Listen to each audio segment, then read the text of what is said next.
There was a man in the land of Uz, whose name was Job, and that man was blameless and upright, one who feared God and turned away from evil. There were born to him 7 sons and 3 daughters.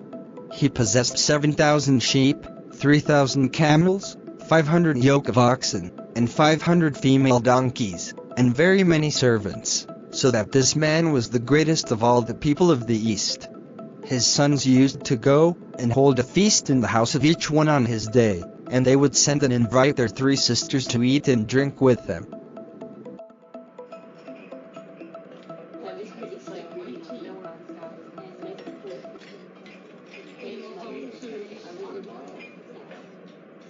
Welcome in the feast, my sister Zella. Eat and drink. Enjoy the sweetness of wine. We are proud of you, our brothers. You don't bother us with missing any of your feast. Our father Job is a man with great possessions, more than anyone in the East. All yous know his wealth. Let's just enjoy and have some funny. Blessed be Elohim, God of our father, for his love endures forever. And for the wealth entrusted to our beloved father.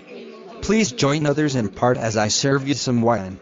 Okay, brother, I'm waiting you there. Please serve your sister as yourself. What are you going to do early in this morning? My husband, you need to rest enough. Is there any special work which can't be done by our servants? This morning I have to offer burnt offerings for my children, according to the number of them all. It may be that my children have sinned and cursed God in their hearts. My husband, you don't need to waste from or cattle by offering after every feast attended by our children within a single week. All my possessions are from Jehovah. Glory be to him. Who can stop me to serve the loving God of our ancestors? Our family will need more for life, Job, and we need to keep this wealth for our next generation. I hope you understand me, Job. Now there was a day when the sons of God came to present themselves before the Lord, and Satan also came among them. The Lord said to Satan, Where have you come from? I'm from going to and fro on the earth, and from walking up and down on it. Have you considered my servant Job, that there's none like him on the earth, a blameless and upright man, who fears God and turns away from evil? Does Job fear God for no reason? Have you not put a hedge around him and his house, and all that he has, on every side? You have blessed the work of his hands, and his possessions have increased in the land. But stretch out your hand and touch all that he has, and he will curse you to your face. Behold, all that he has is in your hand. Only against him do not stretch out your hand. So Satan went out from the presence of the Lord. Welcome, O great King of our kingdom. Hell will always be under your dominion. Don't diminish my power and my dominion. Both hell and earth are under my dominion to the end. God has permitted me to test Job's righteousness, and tomorrow by evening hours he will be less than any poor man living under the sun. Next day by evening hours. Now there was a day when his sons and daughters were eating and drinking wine in their oldest brother's house, and there came a messenger to Job and said, The oxen were plowing and the donkeys feeding beside them, and the Sabines fell upon them, and took them and struck down the servants with the edge of the sword, and I alone have escaped to tell you. The fire of God fell from heaven, and burned up the sheep, and the servants, and consumed them, and I alone have escaped to tell you. While he was yet speaking, there came another messenger and said, Your sons and daughters were eating and drinking wine in their oldest brother's house, and behold, a great wind came across the wilderness and struck the 4 corners of the house, and it fell upon the young people, and they are dead, and I alone have escaped to tell you. Naked I came from my mother's womb, and naked shall I return. The Lord gave, and the Lord has taken away. Blessed be the name of the Lord. What's happened to Job? I hope now he is in sorrow. And definitely curse God. Of course not. That man is truly righteous. But he has to suffer a lot to deny God. I have to do my best to convince him to curse his God. I have new plan. Let me go to the place of worship. Again there was a day when the sons of God came to present themselves before the Lord, and Satan also came among them to present himself before the Lord. And the Lord said to Satan, Where are you coming from? From going to and fro on the earth, and from walking up and down on it. Have you considered my servant Job, that there is none like him on the earth, a blameless and upright man, who fears God and turns away from evil? He still holds fast his integrity, although you incited me against him to destroy him without reason. Skin for skin. All that a man has, he will give for his life. But stretch out your hand, and touch his bone and his flesh, and he will curse you to your face. Behold, he is in your hand, only spare his life. So Satan went out from the presence of the Lord, and struck Job with loathsome sores, from the sole of his foot to the crown of his head.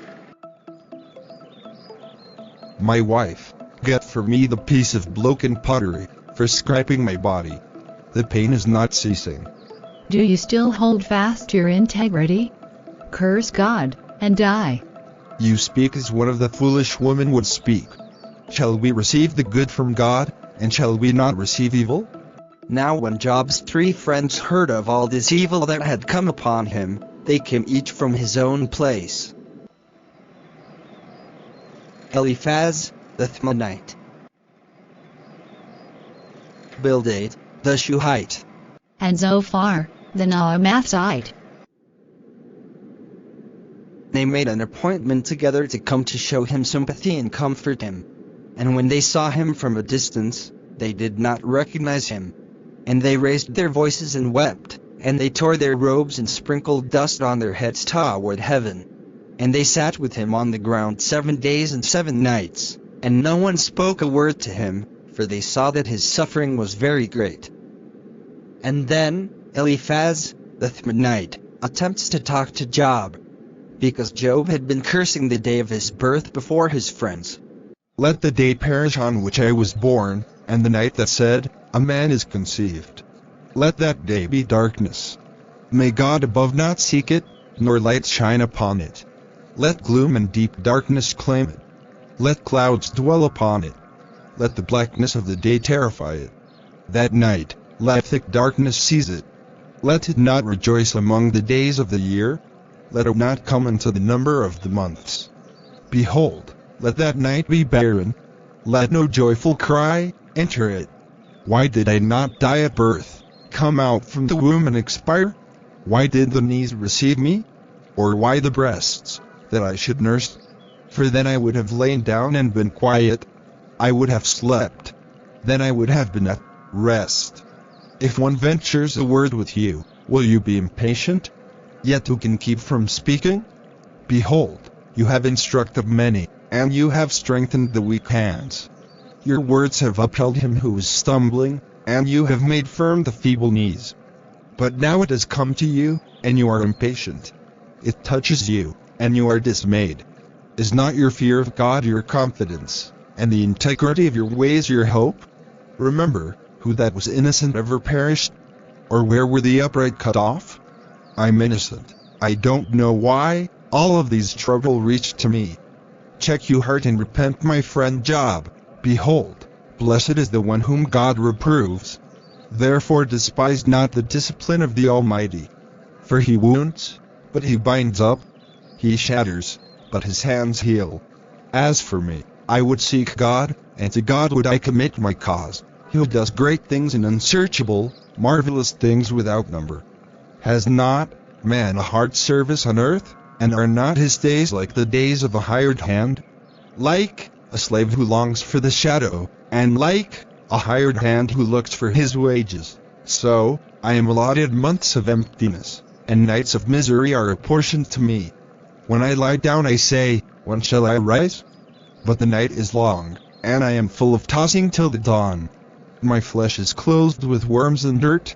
My skin hardens, then breaks out afresh. My days are swifter than a weaver's shuttle, and come to their end without hope. How long will you say these things, and the words of your mouth be a great wind? Does God pervert justice? Or does the Almighty pervert the right? If your children have sinned against him, he has delivered them into the hand of their transgression. If you will seek God and plead with the Almighty for mercy, if you are pure and upright, surely then he will rouse himself for you and restore your rightful habitation. And though your beginning was small, your latter days will be very great. Truly I know that it is so, but how can a man be in the right before God? If one wished to contend with him, one could not answer him once in 1,000 times. He is wise in heart and mighty in strength, who has hardened himself against him, and succeeded?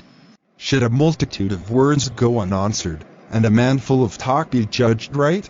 Should your babble silence men, and when you mock, shall no one shame you?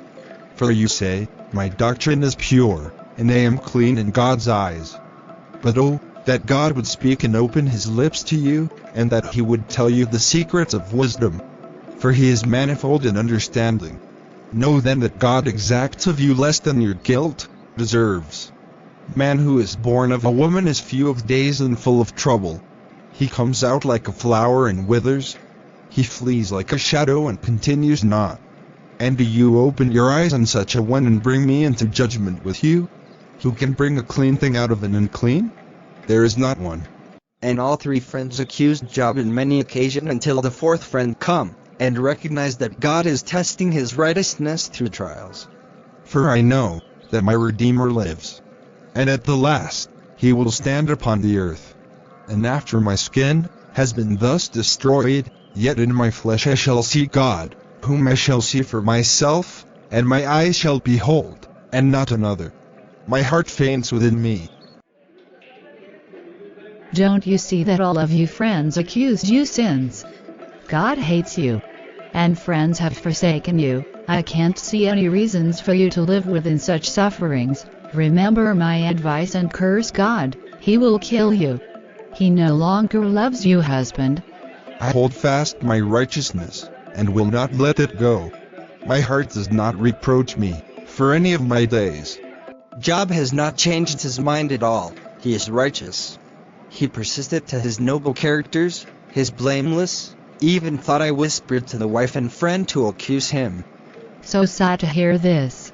Why this man is not changing his mindset. We shall meet him another day. So these three men ceased to answer Job, because he was righteous in his own eyes. Then Elihu the son of Barachel the Buzite, of the family of Ram, burned with anger. He burned with anger at Job, because he justified himself rather than God. He burned with anger also at Job's three friends, because they had found no answer, although they had declared Job to be in the wrong. Now Elihu had waited to speak to Job because they were older than he. I gave you my attention, and, behold, there was none among you who refuted Job or who answered his words. Beware lest you say, we have found wisdom. God may vanquish him, not a man. He has not directed his words against me, and I will not answer him with your speeches. Do you think this to be just? Do you say, it is my right before God, that you ask, what advantage have I? How am I better off than if I had sinned? Beware lest wrath enters you into scoffing, and let not the greatness of the ransom turn you aside. Will your cry for help prevail to keep you from distress, or all the force of your strength? Then the Lord answered Job out of the whirlwind and said, Who is this that darkens counsel by words without knowledge? Dress for action like a man. I will question you, and you make it known to me. Where were you when I laid the foundation of the earth? Tell me, if you have understanding.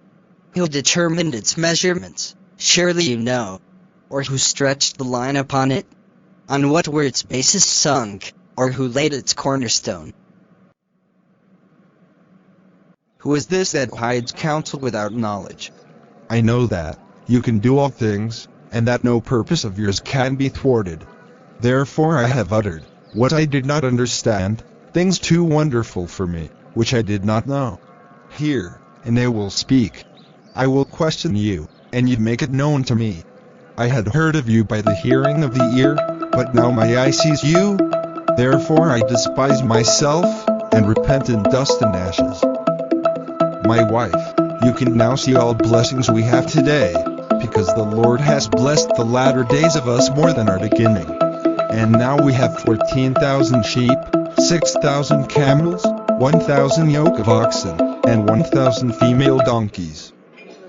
He has given us also 7 sons and 3 daughters, Jemima, Keziah, and Karen Haput. And in all the land there are no women so beautiful as ours. And they will give them all inheritance among their brothers.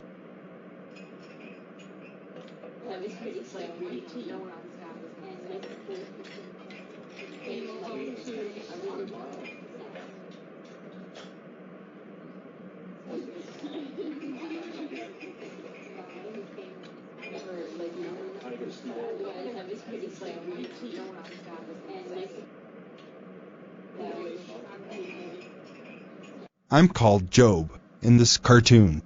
I love you all. Please, I want you to subscribe on this channel, VPMS Speak. We have much for you in our store. May God bless you all.